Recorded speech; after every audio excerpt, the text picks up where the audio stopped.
ఓం శ్రీ గురుభ్యో నమ. ఓం శ్రీ మాత్రే నమ. దేవగురువైన బృహస్పతి మార్చి 11వ తారీఖున వక్రత్యాగం జరుగుతుంది. వక్రత్యాగం అంటే ఏంటంటే సాధారణ స్థితిలోకి రావటం అని అర్థం. ఉదయం 6:26 పునరుసు నక్షత్రంలో మిథున రాశిలో సాధారణ స్థితిలోకి వెళ్ళిపోతాడు. ఇక్కడ డైరెక్ట్ రిట్రోగ్రేడ్ అంటాం మనం. డైరెక్ట్ అంటే ఏంటంటే డైరెక్ట్ మార్గంలోకి వస్తున్నాడు, అంటే రిట్రోగ్రేడ్ వెళ్ళి డైరెక్ట్ మార్గంలోకి వస్తున్నాడు. అంటే వక్రత్యాగం అనేది పోయి రుజుమార్గంలోకి దేవగురువైన బృహస్పతి రుజుమార్గంలోకి వస్తున్నాడు. ఇక్కడ గురువు సంతానకారకుడు, అలానే విద్యాకారకుడు, భాగ్యకారకుడు, లాభకారకుడు, యశస్సుని, కీర్తిని, విద్యని, ఫైనాన్షియల్ పరంగా గ్రోత్ చేసే కారకత్వాన్ని వహించే గ్రహం ఏమిటి అంటే గురువు అని అర్థం. ఈ దేవగురువు అయిన బృహస్పతి మొన్నటి వరకు కూడా వక్రస్థితిలో ఉన్నాడు. ఈ వక్రస్థితిలో మార్చి 11వ తారీఖున వక్రస్థితి నుంచి వెళ్ళి సాధారణ స్థితిలోకి వస్తున్నాడు. సాధారణ స్థితిలోకి వచ్చినప్పుడు మరి ద్వాదశ రాశుల వాళ్ళకి ఎలాంటి ఫలితాలు జరగబోతున్నాయి అంటే, ముఖ్యంగా ప్రధానంగా అన్ని గ్రహాల్లో ముఖ్యమైన గ్రహం ఏమిటి అంటే గురువు. అందువల్ల పాత రోజుల్లో మనకి గురుబలం ఉందా అని చూసేవాడు. అంటే వివాహానికి కానీ అలా సంతానానికి కానీ ద్వితీయ భావకారకుడైన, అంటే ద్వితీయ భావకారకుడు, పంచమ భావకారకుడు, అలానే భాగ్య భావకారకుడు, లాభభావకారకుడైన గురువు ఏ విధంగా ఉండబోతున్నాడు అంటే ఆర్థిక స్థితిగతులు మెరుగుపరచబోతున్నారా, సంతానం కలగబోతుందా, వివాహం కలుగుతుందా, కుటుంబ పరంగా చిక్కులు అనేవి ఎలా ఉండబోతున్నాయి, చిక్కులు ఉంటాయా, విడిపోతాయా, ఇవన్నీ కూడా దేవగురు అయిన బృహస్పతి ద్వారానే మనకు తెలుస్తుంది. ఇవన్నీ కూడా గోచారరీత్యా ఫలితాలని చెప్పబోతున్నాం. అంటే ఇవన్నీ కూడా గోచారరీత్యా మనం తెలుసుకుంటే మనకి ఎలాంటి మన పరిహారాలు చేసుకోవాలి, ఏ విధంగా వెళ్ళాలనేది మన నిర్ణయం ఖచ్చితంగా తీసుకోవచ్చు. ముఖ్యంగా ద్వాదశ రాశుల వాళ్ళందరికీ కూడా గురువు ఎలాంటి ఫలితాన్ని ఇవ్వబోతున్నాడో మనం ఒకసారి తెలుసుకుందాం. తులారాశి వాడికి తృతీయాధిపతి, షష్ఠమాధిపతి అయిన గురువు లాభస్థానంలో ఉంటాడు మిథున రాశిలో. అంటే మార్చి 11వ తారీఖు నుంచి జూన్ 1వ తారీఖు వరకు లాభంలో ఉంటారు. అనేకమైన లాభాలు కలుగుతాయి.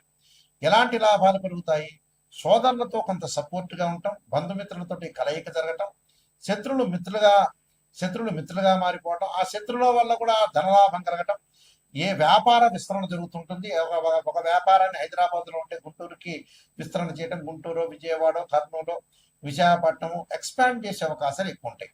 అంటే వ్యాపార పరంగా అనుకూలంగా ఉంటుంది. అంటే రోడ్ల మీద బజ్జీల దగ్గర నుంచి, పూల దగ్గర నుంచి, కూరగాయలు అమ్మేవాడి దగ్గర నుంచి కూడా అనేక లాభాలు కలిగే అవకాశాలు ఎక్కువ ఉంటాయి.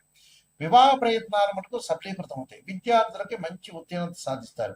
అంటే ఎవరైతే విద్యార్థులు మార్చి 11వ తారీఖు నుంచి జూన్ 1వ తారీఖు వరకు కాంపిటేటివ్ ఎగ్జామినేషన్స్ కానీ, ఎంసెట్ కానీ, ఐఐటి రాస్తారో అలాంటి వాళ్ళందరికీ కూడా బాగుంటుంది. అంటే మంచి గుడ్ రిజల్ట్స్ వచ్చే అవకాశం డెఫినెట్లీ ఉంటుంది. కాబట్టి అనేక లాభాలు కలిగే అవకాశాలు ఉంటాయి. ఒక ఫైనాన్షియల్ పరంగా అనుకోవచ్చు, అన్నదమ్ముల మధ్య సఖ్యత బాగా పెరుగుతుంది, పిత్రార్జితం బాగా కలిసి రావటం ఉంటుంది, వాహనాలు కొనుగోలు చేస్తారు, ఇళ్ళు కొనుగోలు చేసే అవకాశాలు, గృహ ఉపకరణ వస్తువులు కూడా వాళ్ళు కొనుగోలు చేసే అవకాశం బాగా ఎక్కువ ఉంటుంది. అంటే అందరూ కూడా ఆనందంతో జీవించే అవకాశాలు ఎక్కువ ఉంటాయి. స్త్రీలకు మటుకు ఉదర సంబంధమైన వ్యాధుల విషయంలో కొంచెం జాగ్రత్తగా ఉండాలి. మిగతావన్నీ కూడా టోటల్గా వాళ్ళకి అనుకూలమైన ఫలితాలు జరిగే అవకాశాలు ఖచ్చితంగా ఉంటాయి. అయితే వాళ్ళు చేయాల్సింది ఏంటంటే, గురువు యొక్క అనుగ్రహాన్ని ఉండటానికి పెద్దవాళ్ళకి వస్త్రదానం చేయటం, అలానే సాయిబాబా టెంపుల్ కానీ, రాఘవేంద్ర స్వామి టెంపుల్ కానీ వాటి దగ్గర ప్రాతకాలంలో ఏదైతే మనకి మార్చి 11 నుంచి జూన్ 1వ తారీఖు వరకు కూడా గురువారం వస్తుందో, ఆ గురువారం రోజున ప్రతిరోజు కూడా అడుక్కునే వాళ్ళందరికీ కూడా గుళ్ళ దగ్గర ఉంటారు కదా, అలాంటి వాళ్ళందరికీ కూడా ఇడ్లీనో, పూరీనో, చపాతీనో ఏదో తిండి అనేది, ఆహారం అనేది దానం ఇవ్వాలి. దాంతోపాటు వీరైతే వస్త్రదానం చేయండి.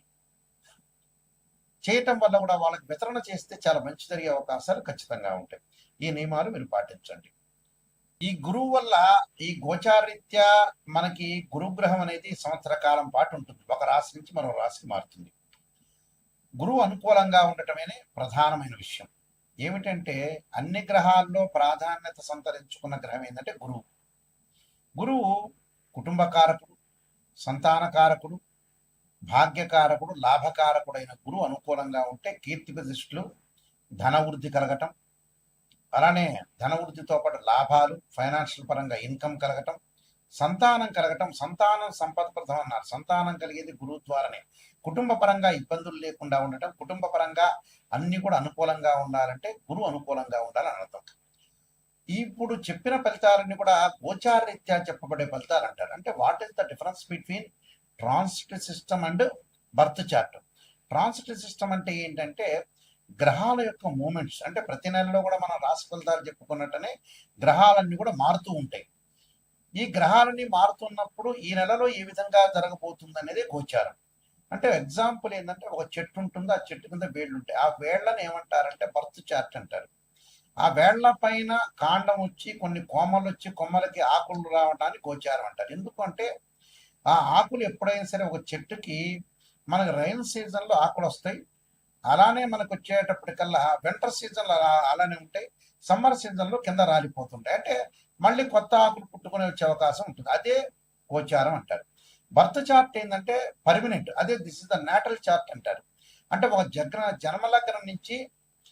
జన్మలగ్నం నుంచి తనుభావము, ధనభావము, తృతీయ భావము, అలానే చతుర్థ భావం, పంచమ భావాలు, అంటే ద్వాదశ భావాన్ని మనం అనాలిసిస్ చేస్తాం.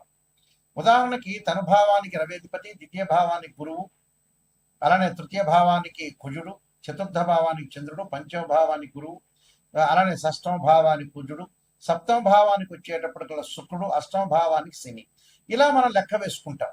లెక్క వేసుకున్నప్పుడు గురువు ద్వితీయ భావానికి కారకుడవుతాడు, అలానే పంచమ భావ కారకుడు అవుతాడు, లాభభావ కారకుడు కూడా, భాగ్యానికి సంబంధించిన భావకారకుడు కూడా గురువే. అంటే అన్ని గ్రహాల్లో అతి ప్రాధాన్యం కలిగిన గ్రహం ఏమిటి అని అంటే గురువే. ఈ గురువు ఎలా ఉన్నాడు జాతకరీత్యా మనం తప్పకుండా చూసుకోవాలి. గురువు యొక్క రిజల్ట్స్ ఎలా ఉండబోతుందో చూసుకోవాలి. ప్రధానంగా గురువు కొన్ని నక్షత్రాల్లో ఉండకూడదు. అవేమిటి? అశ్విని, మఖ, మూల, ఆరుద్ర, స్వాతి, శతభిషము, దానితో పాటు పుష్యమి, అనురాధ, ఉత్తరాభాద్ర నక్షత్రంలో ఉండకూడదు. జన్మలగ్నం నుంచి 6, 8, 12 స్థానాల్లో గురువు ఉండకూడదు. గురువు రాహుతో గాని, కేతువుతో గాని, శనితో గాని కలిసి ఉండకూడదు. నేను చెప్పే నక్షత్రాల్లో కూడా ఉండకపోవడం అనేది చాలా మంచిది. అయితే ఇవన్నీ కూడా ఏమిటంటే బర్త్ చార్ట్ని అనుసరించేవి. గోచార రీత్యా 2, 5, 7, 9, 11 స్థానాల్లో గురువు ఉంటే మంచివాడు గోచార పరంగా. బర్త్ చార్ట్కి సంబంధించిన కండిషన్స్ వేరు, అలానే గోచారానికి సంబంధించిన కండిషన్స్ వేరు. గోచార పరంగా మటుకు 2, 5, 7, 9, 11 స్థానాల్లో గురువు ఉంటే మంచివాడు. మిగతా స్థానాల్లో ఉంటే మిశ్రమైన ఫలితాలు ఉంటాయి. బర్త్ చార్ట్ను అనుసరించి మటుకు వేరే విధంగా ఉంటుంది. కాబట్టి ఇక్కడ గురువు ఎలా ఉంటున్నాడు అంటే బర్త్ చార్ట్లో ఒక రకంగాను, గోచార రకంగాను వేరే రకంగా ఉంటుంది. అయితే ఇది కన్ఫ్యూజ్ పడకుండా ఏ స్థానాల్లో ఉన్నారు, ఏ విధంగా ఉండబోతున్నారు, మనకి ఎలాంటి ఫలితాలు వస్తాయి అనేది ఆలోచించేయండి. అంటే ఇక్కడ కన్ఫ్యూజ్ ఏమీ లేదు. బర్త్ చార్ట్లో ఒక రకంగా నియమాలు ఉంటాయి, గోచార రీత్యా వేరే రకంగా నియమాలు ఉంటాయి. ఇప్పుడు మనం గోచారం ప్రకారంగా చెప్పుకుంటున్నాం కాబట్టి 2, 5, 7, 9, 11 స్థానాల్లో ఉంటే గురువు మంచివాడు, మిగతా స్థానాల్లో ఉంటే మంచివాడు కాదు అని అర్థం. ఇలాంటివన్నీ కూడా ఎప్పుడు కూడా జాతకాన్ని చెప్పించుకునేటప్పుడు నెగిటివ్ అనేది చెప్పించుకోవాలి. నెగిటివ్ పాజిటివ్ రెండుగా చూసుకోవాలి. నెగిటివ్ ఏదైనా ఉంటే దాన్ని పాజిటివ్గా చేసుకోవాలి. అంతా పాజిటివ్ అనేది ఆలోచన చేయొద్దండి. ఇప్పుడు ఎందుకంటే ఒక ఆస్ట్రాలజర్ని అప్రోచ్ అయ్యేటప్పుడు నెగిటివ్ పాజిటివ్ రెండు ఉంటాయి. గురువు గారు పాజిటివ్ని చెప్పాలని ఆలోచన చేయొద్దండి. నెగిటివ్లో వచ్చి మనం పాజిటివ్ జరిగే అవకాశాలు ఖచ్చితంగా ఉంటాయి. కాబట్టి భయభ్రాంతులు చెందాల్సిన పని ఏం లేదు. నేను నెంబర్ ఆఫ్ ఆస్ట్రాలజీ బుక్స్ రాశాను. కాలసర్పయోగము, కాలసర్పయోగ చంద్రిక, రాహుకేతులు, ఛాయాగ్రహాలు, పుత్రగణపతి వ్రతము, స్వప్నశాస్త్ర ఫలదీపిక, అలానే బృహత్ పరిహార సింధు, దాంతోపాటు సర్వదేవతా గోత్రులు ప్రవర్లు పార్ట్ 1, పార్ట్ 2 ఒకటి, అలానే మీకు నవగ్రహాలకి పారాయణం చేసుకునే స్తోత్రాలు, దశమహావిద్యలకు సంబంధించిన అమ్మవారి యొక్క పారాయణం చేసుకోవటం, అలానే బృహత్ పరిహార సింధు, ప్రొడక్షన్ ఆఫ్ ఆస్ట్రాలజీ అనే నెంబర్ ఆఫ్ ఆస్ట్రాలజీ బుక్స్ రాశాను. మీరు www.nayakanti.com చూడండి, www.nayakanti.in చూడండి. ఈ బుక్స్ అన్ని కూడా రాజమండ్రి వారి యొక్క మోహన్ పబ్లికేషన్ వారికి దగ్గర దొరుకుతాయి, రాజమండ్రి వాళ్ళ దగ్గర. అలానే నా దగ్గర కూడా ఈ బుక్స్ అనేవి దొరుకుతాయి.